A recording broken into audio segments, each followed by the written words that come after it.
$84 trillion is literally in the process of being transferred from one generation to the next. Folks, listen, this is the largest transfer in history. We've never seen anything like this. It's massive. So on this show, I'm going to talk about a couple things. One, what should you be doing if you're the one that's going to be transferring wealth to the next generation? What should you be doing if you're the one receiving inheritance from one generation to the next? Because it will affect the economy.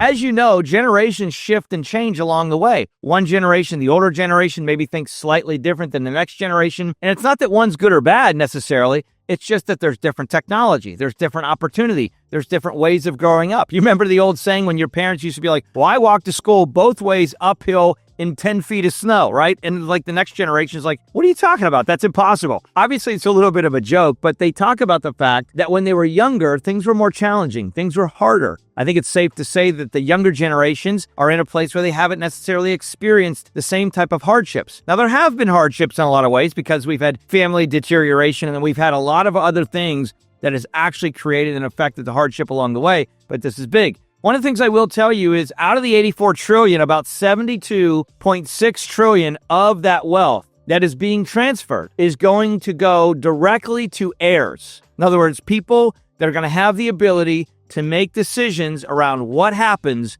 with that wealth. A lot of it will go to charity, but about 72 trillion will go to heirs. So what does this mean? Now we're in a place where this transition happens and the monies go to a younger generation. But I want to talk first to those of you that are in a place that might be retired or soon going to be retired, and you're in a place where some of the monies that you're going to be transitioning, whether it be after you walk out in life, or maybe you want to transition some of the wealth and assets earlier. A lot of people are doing that as well. What should you be thinking about at the point of transfer and transition?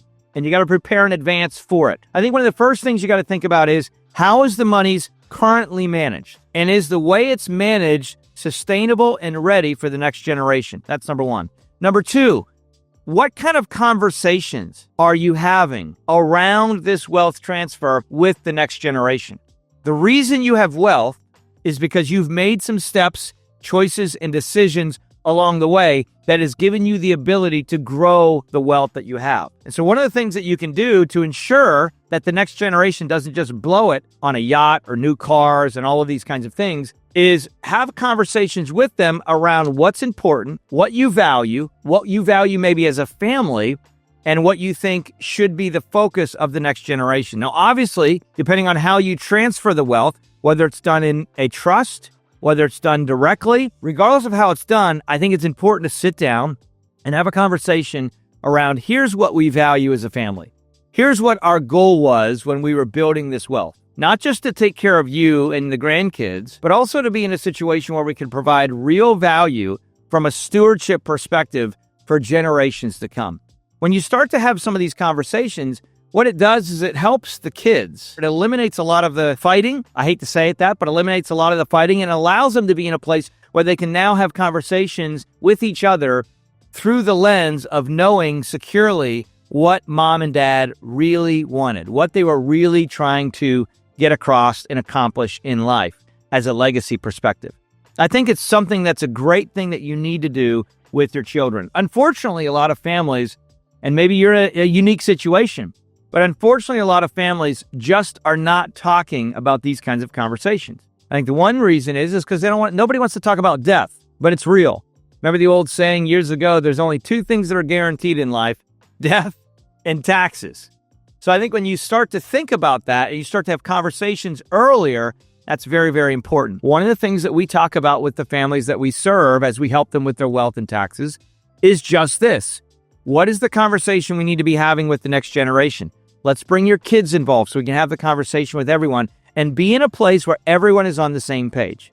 I think this is so important. And again, if you want to be in a place, we know one of the great killers for families long-term as wealth is transferred is money. People fight over money. This is mine, that's mine. One of the great ways to avoid that is to sit down with your kids and even grandkids if it's necessary and talk through your goals and desires of the wealth that's going to be transferred, your intentions of the wealth that's going to be transferred. Have the correct trusts set up of the wealth that's going to be transferred. That way it makes it as easy for them as possible. The last thing that you want to do is leave a landmine of a bunch of wealth and then allow your kids to be fighting over things so they're in a place where you walk out on life and they're fighting over who gets what. Don't do that to them. Take time, slow down, create the parameters necessary. All right, let's talk about those of you that are younger and you're going to be inheriting a bunch of wealth. You know, inheriting wealth a lot of times can be like winning the lottery. And if you're not in a place where you've made maybe good financial decisions in the past, you can squander that wealth pretty quickly. I don't know if you know the statistics of those that are lottery winners, but the stats show that a high percentage of those that win the lottery are broke very shortly thereafter. Within years, less than 10 years after they win the lottery, they're broke. Why? Because they never built the muscles to actually build wealth. Now, I know that sometimes when you hear this, you can say, well, that's not going to happen to me, or, I'm better at managing money than other people. And that may be the case, but it's so important to get great guidance around you. And I got to tell you that if you're in a place where you have a decent level of wealth, or maybe you're just starting in your investment journey and you get a large inheritance, sometimes the investment planning that you're receiving is not the planning that's going to be the most advantageous to maximize the wealth that you have. Maybe just taking that monies and transitioning and then putting in the market is not necessarily the best way to manage the money. So the first thing you want to do, you want to audit your current investment and financial relationships. Audit the assets. Where is it being invested? What is the firm that's investing it? What is their focus? What do they do? How much care did they really take? What was their actual real performance? A lot of times when people get an inheritance, sometimes they'll be in a place or they'll just continue to use the same firm that their mom and dad used because they had a relationship and that's just the way it is. Well, when you talk about that, there's nothing wrong with necessarily doing that, but the question is, are you doing a genuine audit to determine what the results have actually been with what your mom and dad have received and experienced? And if they're in a place where they've received lackluster results, what's lackluster results, by the way? I believe if you're in a place where you have received an annual rate of return of less than 10% a year, you need to be looking at something different because there's a lot of opportunity out there.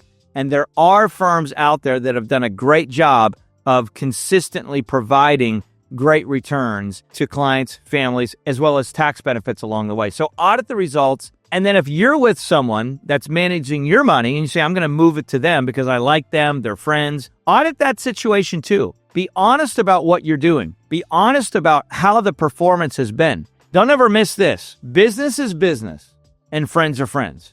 And you are the CEO of whatever wealth you're receiving. So if you're receiving 5, 10, 15, 20 million or more, you're the CEO now as you've received this inheritance of that company.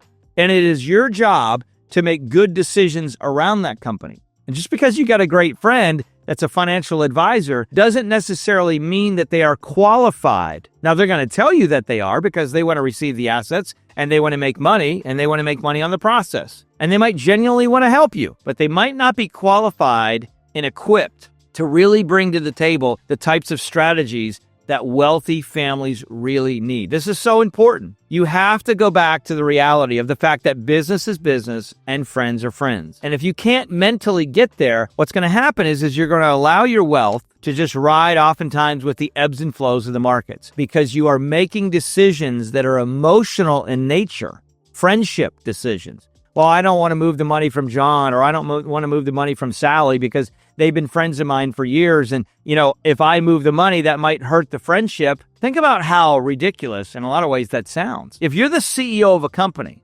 obviously you care about your employees. You care about the people that work for you. But what you care most about is the results, the bottom line results. Why? Because it is your responsibility to ensure that that company does well. Are they really qualified? Is their performance really been strong? Or have they just been in a place where they're ebbing and flowing up and down with the overall market? Sharing things with you like, I can't control the markets. Just hang in there. We're in it for the long haul. The reality of it is we want to find a place that takes accountability and not just says, I can't control things like the market. We want a place that's proactive, that's actively looking at opportunity. Because you've heard me say it before, money doesn't go away, it just moves. There's always opportunity where you can make money regardless of the economic environment and condition. You just have to be in a place where you're working with folks that are looking for it and then they're expecting results along the way. So it's a great wake-up call of saying, I'm going to make sure that I don't just have someone that's a good friend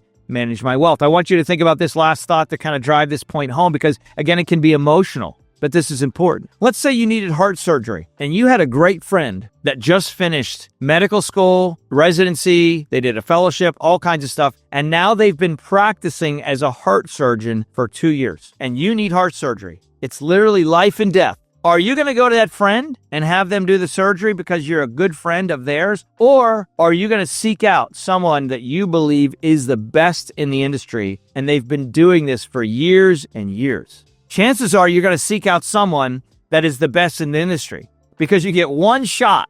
It's similar with your wealth. You get one shot to manage it well. So whether you're receiving an inheritance or not receiving an inheritance, that's important. All right, here's the other thing that I want to challenge you with is, where is that money going to be spent? For those of you that are saying, what's the economic impact of this wealth transfer, of this $84 trillion that's going to be transferred over the next 20 years? Well, you can rest assured that some of it's going to be lifestyle driven. In other words, you're going to have the next generation receiving wealth, and they're going to start to spend some money on their lifestyle. What do I mean by that? They're going to buy new cars. They're going to take nicer vacations. They're going to buy boats. They're going to go out to eat in fancier restaurants. They're going to be in a place where they're going to spend money on things, clothing that they didn't buy before. Maybe instead of going to Walmart or Target, they're going to start to go to designer brands because now they can afford to do that. So what that means is, as this transfer occurs, some of the monies that comes in is going to be spent, you can rest assured, on lifestyle type purchases. So a great way to participate in some of this is look for opportunities where you can be investing in companies that provide lifestyle type opportunities. And the last thing that I'll say when you take a look at these types of situations is we want to be in a place where we understand the tax benefits along the way of this money as it comes in. Some of you are going to receive some monies along the way. You're going to say, I want to take some of this and transition and set it up for my kids and maybe my grandkids down the road. And this is where you want to be thinking legacy yourself and not just your current investment environment, and really build a relationship as a family. You know, life is so busy. We find ourselves kind of growing. We're involved in our careers. We raise children. As we raise children, that's a busy time. I have 4 kids myself. It's busy. They're involved in sports. They're going to school.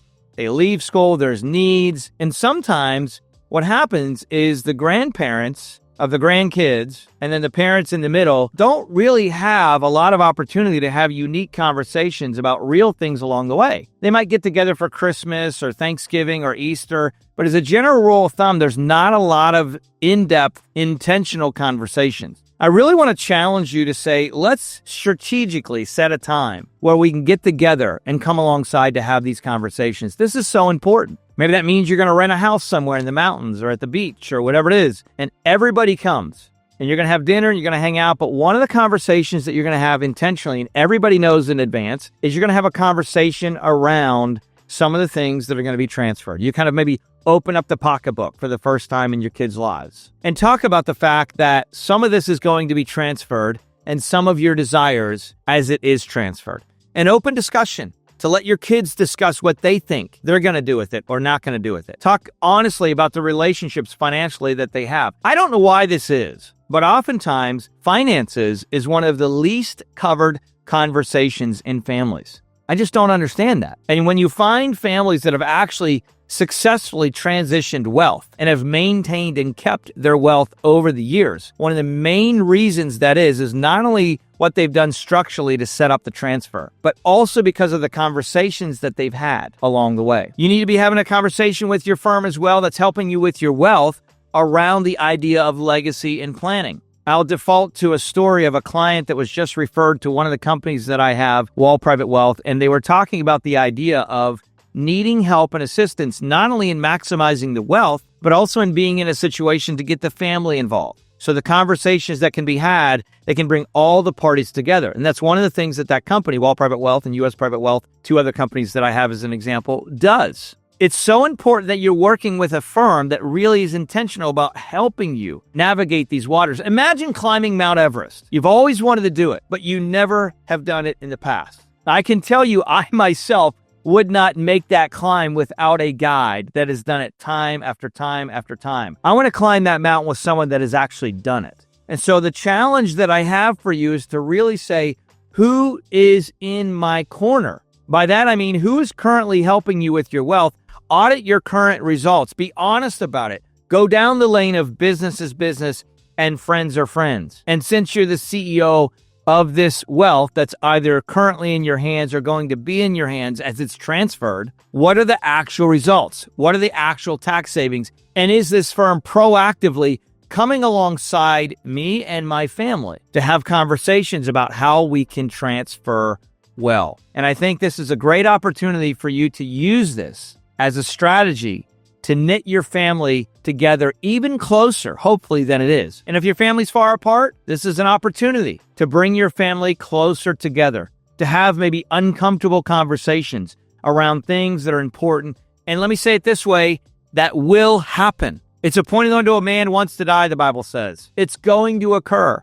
And ladies, you don't get out of it either. It happens to you as well. So what do we do to be intentional about our conversations and use these things as opportunities to knit ourselves closer together, to maximize and utilize and take advantage of what is currently and will continue to be the largest transfer of wealth in U.S. history. Be blessed. Listen, if you have questions, head over to leanonthewall.com to get more information. To learn more about what we're doing, to learn more about information, make sure you subscribe to the show. Make sure you share it with somebody that needs to hear it. Make sure that you are intentional along the way in educating your family. We also have a free resource called the Financial Alphabet from this show that we've put out. And I think that'd be a great tool to not only help you in your educational process, but also either your parents or kids along the way as well, so they can become more knowledgeable and you can have more in-depth conversations on this subject. So powerful, so important.